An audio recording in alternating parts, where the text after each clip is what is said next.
talk to you here a little bit later on what's going on here and maybe ask a little for some of your help here. I don't know when this should be on there. Okay, we're coming on here right now. Tri-City Sports Now. We are back. And my friend Jay Sandos, who is the broadcaster of ETSU and was just at the press conference that you heard. Carl Torbush has announced his retirement as a football coach at ETSU after 3 seasons, an 11-22 record. I hesitate to say a controversial tenure because I don't know how much controversy there was. I think the mood of ETSU football was at first, it's back, who cares if they win or lose? And as he alluded to towards the end, he said, well, now we were arrived where they started being a little bit critical of our 4-7 record this past year. But, Jay, you're telling me this was shocking to people across ETSU that they learned that today Carl Torbush was going to resign as the ETSU football coach. Is this true?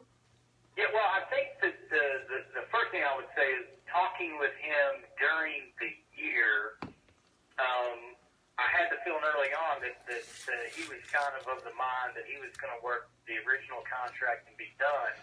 But as the year progressed, and then sort of dealing with him in the last game, Chattanooga, I just got the feeling that he was coming back, and all indications, I think, that most of the staff was within the department that he was coming back because of just the way he kind of talked and acted towards the end. And some of that could just be emotion, at the end of the season. He kind of riding high on everything. Got a lot of guys returning for the next year. A lot of, probably your most experienced team coming back and all that good fun stuff. But and then I guess he went home, talked to the wife, and went back with the original thought process of when he signed up, he really wanted to be a 5-year guy, and at the end of this spring semester would be 5 years, so he's going to work out that original contract, which was, he used to tell me a lot on the early coaching shows that was sort of his game plan, so he ended up sticking with the timeline, and I think it came down to that it's not a situation where ETSU would have given him a 1 or 2 year deal. They would have wanted him, obviously 4 or 5 more years. And I think when he started doing the math on that, I think everything kind of worked out. But, if we would have talked yesterday, I would have thought he still would have been the head coach. Well, you mentioned 4 or 5. I had mentioned here on Tri-City Sports Now, Jay Santos, that he would be that's what I would demand an extension to be. Maybe not demand, but that might not be the word to use, but I would I think I would insist a 4-year contract because it shows recruits that your coach will be around. We've talked about this a lot. In major college football, you have to have 4 years ahead really to be an effective recruiting. It's just a formality. But yet here was Carl Torbush going with a contract that ends in June. Now, for that matter, and I've talked about this in the previous era of ETSU football, Paul Hamilton worked with a year-to-year contract. Why does ETSU work with their football contracts this way instead of how it's done at higher levels where you got to have 4 years to work with for recruiting? Is there a difference between FBS and FCS, Jay Santos? Well, he originally had a 5-year. What they didn't do is just keep extending the 5 years out so that you keep a rolling 4. So, for an example, Steve Forbes got a contract extension so that he's here for another 5 years. Right? So it's not anything that they do. It's just when Coach Torbush really, I think in his mind, I think they approached him, and you'd have to ask Dr. Sanders, that's not me, but I think they approached him a couple of years ago about maybe extending out, and I think he wanted to stick to the timeline. I think this was more about Carl Torbush's timeline than anybody else's on this. But, we do it women's basketball. We've done it men's basketball recently that we extend guys out to make sure that you have sort of that normal 4 or 5 year period. Did it with Coach Bartow. Andy Chellis had it as well. So I don't know particulars of Coach Hamilton's contract there towards the end, but certainly for Coach Torbush, I think when the new coach comes in, unless there's an agreement, again, I can't imagine they would bring in another mid-60-year-old to do a 5-year stint and retire. I would assume that they're going to bring somebody in that would be willing to be here for long haul or hopefully be successful and move on. But the game plan isn't just sign somebody else for 5 years. So I think it was just sort of Carl's timeline more than an ETSU issue with that. Well, we're talking to Jay Sandos after Carl Torbush has, he's in the process of retiring as ETSU football coach. You know, ETSU, they're 3 years, they're 11-22. Torbush, and I listened to your broadcast, always saying, I want to do it with 4-year players. Of course, he does have 13 transfers on this past year's roster, but they was losing 27 players, including 17 redshirt juniors. In hindsight, could the redshirt juniors have known something, and that's one of the reasons they're leaving early? That's sort of the scuttlebutt that was around the office today, was maybe they had an inclination and they wanted to go out when he went out, and that actually makes more sense to me now than it did when it happened. I remember, we may have just talked on the phone, just a normal conversation about that, but I was kind of shocked with a lot of those guys not coming back, and maybe with the great unknown of, is it going to be somebody on staff? Is it going to be somebody new? Is it an outsider? Do I have to refight for my position? I mean, you just don't know, all that went into that, but it makes more sense to me now that those guys kind of came in with him, and now they've actually left with him. Well, Jay, we look at that does make a lot of sense, but, this program is 11-22 and they're 3 years back. Meanwhile, you take a look at Kennesaw State, they're playing for a national championship right now. Is there a disappointment in terms of wins and losses on what ETSU has done so far on the gridiron? Yeah, I think Carl Torbush would tell you that. He's been making coaching shows when, you'd ask him a question about a play here or there, and he'd say, well, yeah, but there's no asterisk by it. A loss is a loss, and we didn't go down there to take a loss. We went down there to win and compete. And so I think he, and his mentioning, people are talking about wins and losses. I think he understands that, first couple of years everyone had a little giddy feeling. This year, new stadium, you expect to start to compete.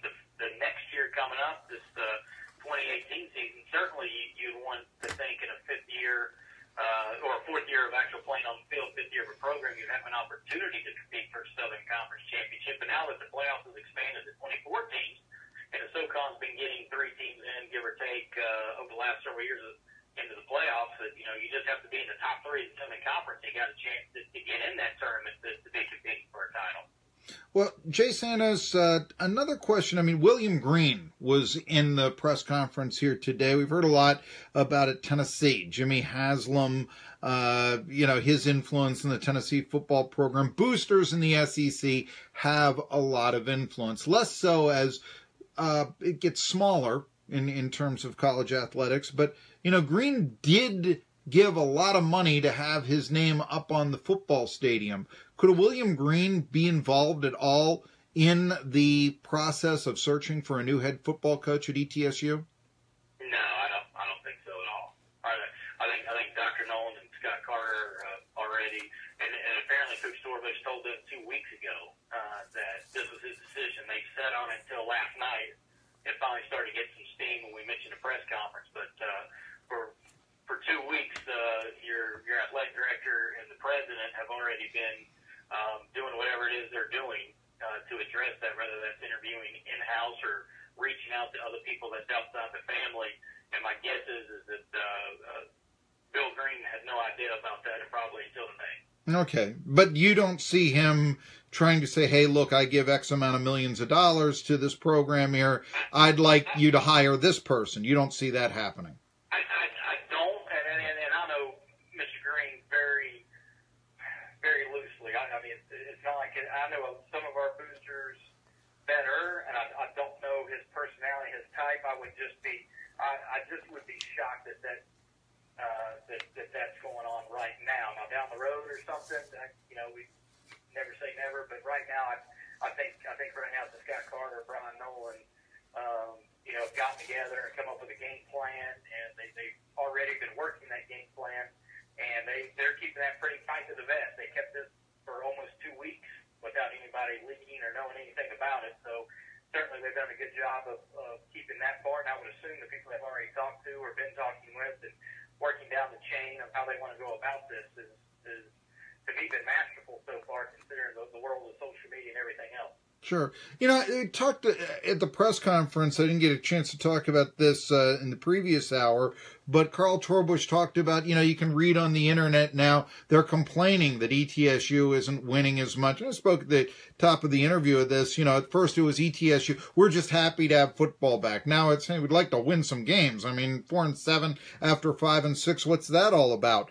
However, I got to tell you something. I'm a sports talk show host, and I got my ear to the ground, so to speak.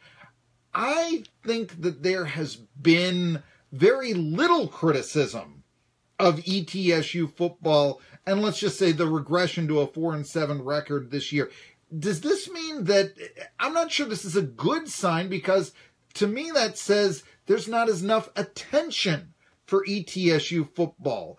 Is ETSU football in the mindset of where ETSU would like it to be? In other words, the mindset of the community where the university would like it to be right now? No. Short answer, no. In basketball, it's much greater. And sure. I don't know if that's because, I would assume because ETSU's had great success. And to be honest with you, it's really not competing with anybody else near it in basketball for a lot of years. It was really, in football, there's still a lot of Virginia Tech fans. There's certainly a lot of Tennessee fans, and they pour a lot into it. And to be honest with you, the dumpster fire that was down in Tennessee there for a while probably helped take a lot of eyeballs off ETSU. But I think if you're asking just my personal opinion, I don't like that. I personally think I used to have a conversation with Murray Barstow about this. I was like, because he would complain sometimes about the fans, and I'm like, Coach, there's a reason why we have 3,500 people, 4,000 people come to a game. And we go around the league, and there's 400 people going to a game. Yeah. There's a reason for that. So the same thing. I want there to be, now that we're still, at least this first year, we averaged, close to 7,500 a game. Well, I want those 7,500 people to be hungry and want wins, because that means they're going to come back. That concerns me if they're just happy to be in the stands, that eventually the novelty, right, wears off, and then they're not going to be in the stands, which was the problem for the first go-around with football. So I certainly hope it turns into a lot of the critics that we have in basketball and demand that, because it's made basketball what it is. It makes it the premier. I think when we were doing the study to bring football back, what we learned was that ETSU basketball and the, sort of that 12 to 15 mid-major conference ranges, other than teams like Gonzaga and Memphis, who technically, at the time were listed as mid-majors, ETSU was the top of attendance in the league over a decade period. That's because people expect winning. That's the only reason. So I think football has to get there where people want to come to the stands and they want people to win and they expect to win, and that gets people coming back. That gets the community behind you. So, me and you are pretty lockstep in that thought process, I would think. Yeah, although I would point this out, that ETSU has actually moved into stadiums, arenas that have smaller seating capacities than the ones that they had before. Now, I do also realize, and we know enough about sports marketing, the sellout mentality. The Cleveland Indians lost 30,000 seats when they moved into their new ballpark 20-odd years ago, and they're not complaining about it. It turned out to be quite prosperous. You can have a yard that's too big. But at the same time, I did always look at this and say, boy, they're downsizing at ETSU. Hey, Jay Sandos is who we're talking to. Carl Torbush just retired as the ETSU football coach, although he will be kept on for as long as it takes to find a new football coach at ETSU. Jay, I would imagine then that if he knew he was going to retire a few days ago, and they make this announcement today, and they don't say, and replacing Mr. Torbush will be this loyal assistant, be it the popular Billy Taylor, the defensive coordinator, or the offensive coordinator, Mike O'Kane, who is a former coach at NC State. This doesn't bode well for someone from the current staff getting the head coaching job. Now, I know that this is all, shocking to everyone, but could you anyway see right now someone from the current staff become Torbush's successor?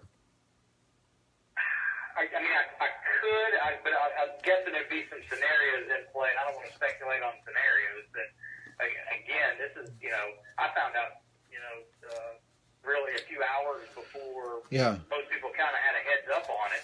And so I'm not real sure how much Scott Carter has been out there, but just judging by the conversation we had before this all kind of got cranked up, an hour before the press conference and some of that this was a known thing that they've been working on already. I would probably tend to agree that if it was on staff, or at least the maybe a top choice was on staff, then they may have gone that route. And the other thing is, I don't know, that they may have talked to a couple people on staff. They may be reaching out to other people first and, seeing, gauging, and then maybe the best choice is on staff. I mean, again, there's a lot of scenarios that could play out, but just putting the eyeballs to it, I would imagine that they've either talked to a couple assistants and they're talking to other people and nobody has stood out yet, or maybe they just haven't. They're in the negotiation phase for something. I thought it was interesting the way they worded it, that Carl was going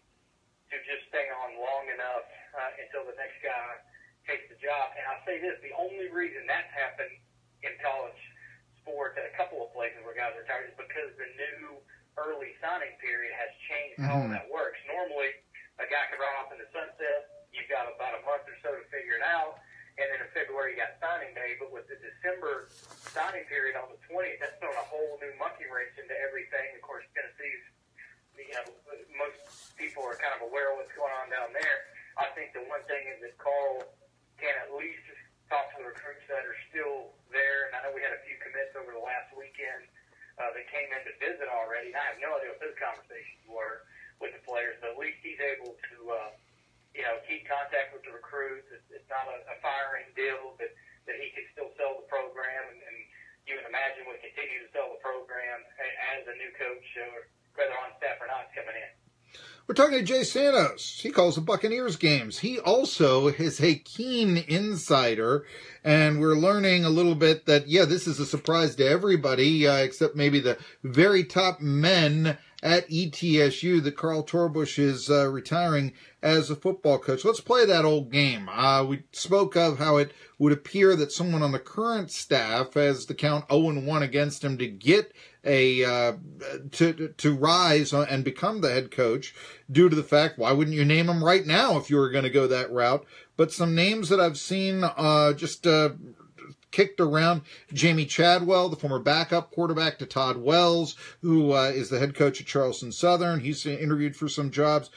George Quarles. He was actually the acting head coach at Coastal Carolina this year. That's right. I'm sorry. I forgot about that. I'm living in the past. Just like when I had Steve Forbes on and he had to remind me that Northern Kentucky isn't in the Atlantic Sun anymore. There you go. Anyway, but so Jamie Chadwell, but Coastal Carolina then, if he was the interim, it would be something to look at there. Would he, that would be a step down for him if he came to ETSU from the Sun Belt. So would, he even be a potential candidate? Chris Beatty, an assistant at Maryland, ETSU grad, is somebody that and also George Quarles is somebody. I might be getting those two mixed up here. Forgive me. I don't know my Maryland assistants off the top of my head. But Chris Beatty. Quarles was the head coach at Maryland. He's the offense coordinator at Furman. That's correct, yes. And Quarles, who is, you're absolutely right there. I've just hit these names and I don't have their titles in front. So Beatty, the Maryland assistant, Quarles, the Furman assistant, although that would only be 1 year as an assistant, coming up from high school. And it's one of the things, as you know, and we've talked about this, that, ETSU fans tend to, when they talk about who should be the coach, look at high school coaches, and that just... Jerry Faust, I don't like that sort of thing. But have you heard any other name? Who else might be in contention for this job? Just playing that game, Jay. Man,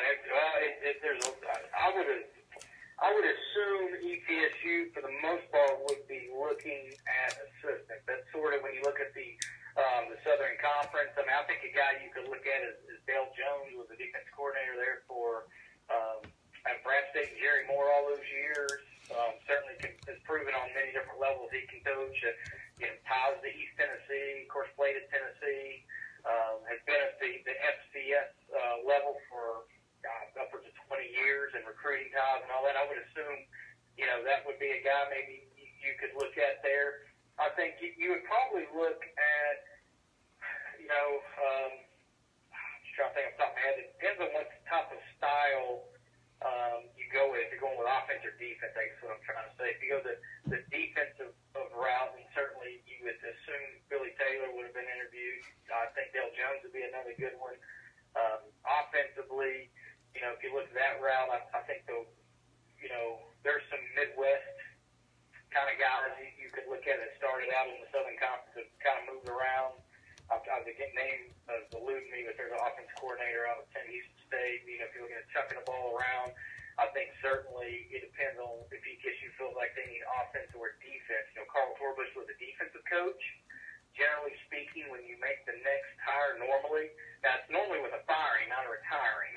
But normally with firing, you go the opposite way, right? If you have a defense coach, you go offense. But my guess is, that Jamie Chadwell would get a phone call, I assume. And I'm not even saying Coach Gould wouldn't even get a call as well, just to see. Now, he played at Furman, certainly has what he did. He was the offensive coordinator there, too, and what he was able to do with that offense with P.J. Blazkowski, who's not even a quarterback that can even run there. I mean, at least he's shown whatever he's done on the other end at high school, at least that translates. But then your concern is, Marcy, is recruiting. How well, has he recruited? Would he have enough ties to coaches to put together a staff if that's not really his forte? Would he be able to do that? I think that would be, the question on him. For Del Jones, he's not been a head coach. Why hasn't he been a head coach? So I think he's going to get some young assistants. He's got a couple good coordinators that maybe have been hot and heavy. If you want to go option style, Paul Johnson's coaching tree has certainly spit out a few times. Speaking of Kennesaw State, their head coach was a Paul Johnson disciple. They certainly got guys at the FCS level that's been able to put it out. The other thing is, Mike Ayers' coaching tree has been pretty good too over at Wofford. So there could be an opportunity maybe to look at that route. But I'm kind of curious if they would go offense or defense, because that kind of changes the dynamic of which coaches they would want to talk to. Do they feel like that they need to have points scored? And that's really, if you look at ETSU in the first 33 games, offensively is where they struggled. Defensively, and I know they've had a couple games that give up a lot of points, but some of that's coinciding with, hey, if you have 5 consecutive 3 and outs, it's certainly difficult for a defense to go out there every game. Or if you're turning the ball over, like late in the year, ETSU's turning the ball over on their half of the field, or having a punt block on their half of the field, and it's certainly difficult to defend 20, 25 yards as opposed to making somebody go 75 or 80. So I think I think they would probably lean towards going offense and trying to figure out who or what could maybe bring in something there, and also kind of curious on what type of, if it is an offense, is it a triple option type look? Is it still more of a spread? Is it more of a dual threat quarterback type of deal, or is it a Sanford? We're just going to Sam Houston State, Washington State, chuck it around the field. I would like to see possibly, to be honest with you here, Jay, a little bit going away from the option that is an old-fashioned type of offense, in my opinion. And, maybe the service academies have to do it. Maybe it's worked for Paul Johnson, but going forward, I think it's the exception to the rule. But, and 3 of the 8 teams in the FCS playoffs left their options, Kennesaw State and Wofford being the most two notable. Then you've got a point there, because they're a little bit smaller, aren't they, in the FCS? I hadn't considered that. Smaller, you got quicker, you got to be quick hit. I mean, that's a good point. Principles are triple option. They throw it around a little more than the other two teams. But you don't get a Carson Wentz that way. Hey, Jay, I gotta go here. I got a commercial. We gotta pay some bills. Tri-City Sports Now. Anyway, thank you for joining me here. And yes, that's a very good point right there. Shows you what I know. Boy, thanks for correcting me twice. I look very knowledgeable, don't I?